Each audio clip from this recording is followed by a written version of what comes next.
Ladies and gentlemen, it is now time for part two with Professor Victor Singing Eagle here at Sisseton Wahpeton College, teaching Native American literature.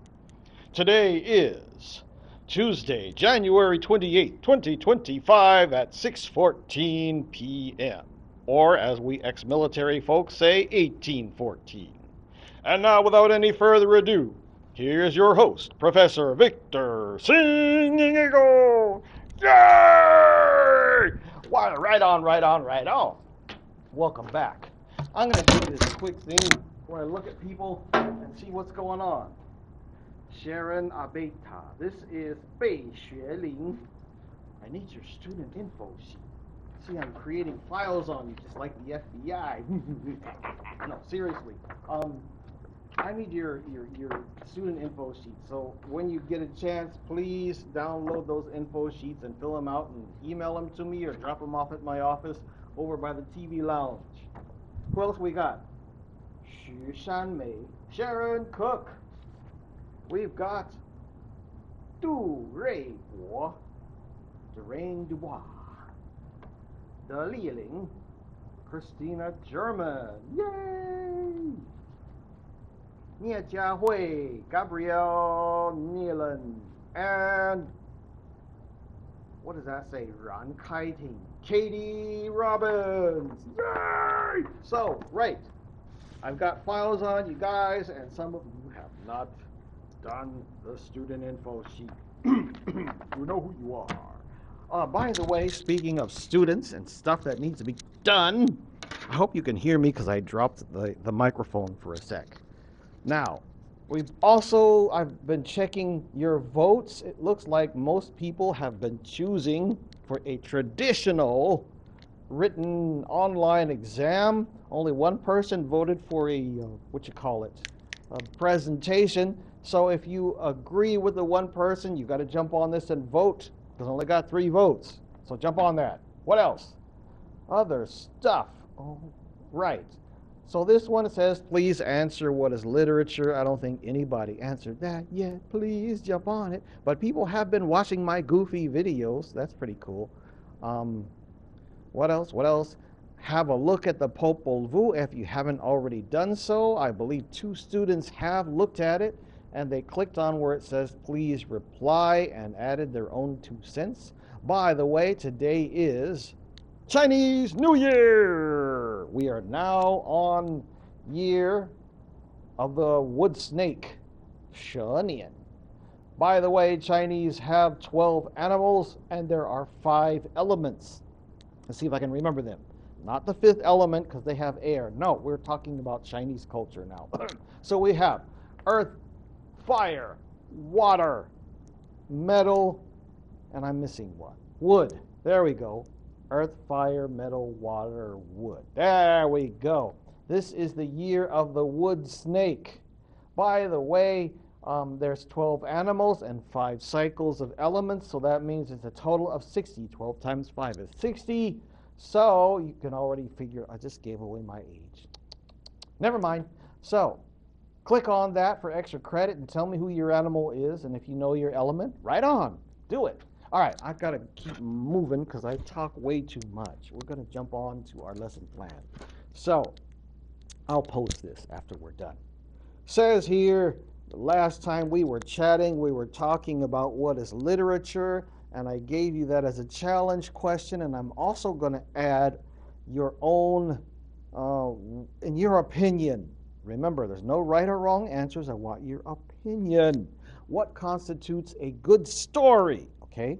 All right. So, by the way, I do have to admit, as a runaway band Potawatomi Indian who grew up in Chmokmanuk culture and Washichu culture and Suyepi culture, that's all the same thing. Dominating culture, as the late Lee Francis used to say. I like a good movie let me just put it this way. I don't do chick flicks.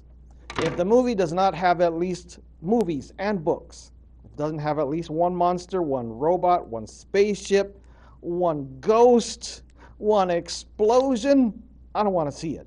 Matter of fact, I rate my movies and my novels by the number of explosions contained therein. But that's me.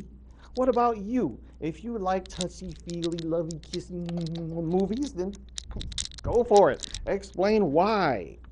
What elements constitute a good story to you? That's what I'll put up there. Now, last time we chatted, we were looking at literature. We defined literature by the I'm talking so much, I'm getting a frog in my throat. Says here, the Chmokmanuk, or Westerners, or industrialists, whatever you want to call them, have defined literature as written works, especially those considered of superior or lasting artistic merit. And I said that we tribal societies have a problem with that definition, do we not? Yes, we do. And I also mentioned that it's very similar. How do we define literature? And it's similar to defining culture. And I found, as I was thinking about our class, you see, I found the debate between Sherry Ortner and Paula Gunn Allen. Sherry Ortner, an American, I guess you could say she's a Washichu. I'm not sure if she's Jewish or German, whatever, but she wrote an article called Is Female to Male as Nature is to Culture? And you can go to our eLearning and click on it, and you can hover over and the little finger points where it is and click on it. It'll open a new window and the full article will pop up in a separate window. Well, as I said before, my late hero and mentor, Paula Gunn Allen, took issue with Sherry Ortner's definitions and claims about culture on the universal subjugation of women. She says, nah, not in my people, or not in my tribe. She wrote an essay called Where I Come From is Like This. Again, you can hover over it, click on it, and it will open up. It says it's best viewed in Google Chrome. By the way, I got to read this quote from her because she's primarily a writer, or she was. Oh, maybe in heaven now. Walking the Milky Way. She's still writing and reciting her poetry up there. I got to read this to you. The definition of women's roles are as diverse as tribal cultures in the Americas. In some, she, that is women, the woman, is devalued. In others, she wields considerable power. But in no tribal definitions is she perceived in the same way as are women in industrial and post-industrial cultures. Wow, that's some tough writing from her. So have a look at it. You can click on those links and you'll see what I'm talking about.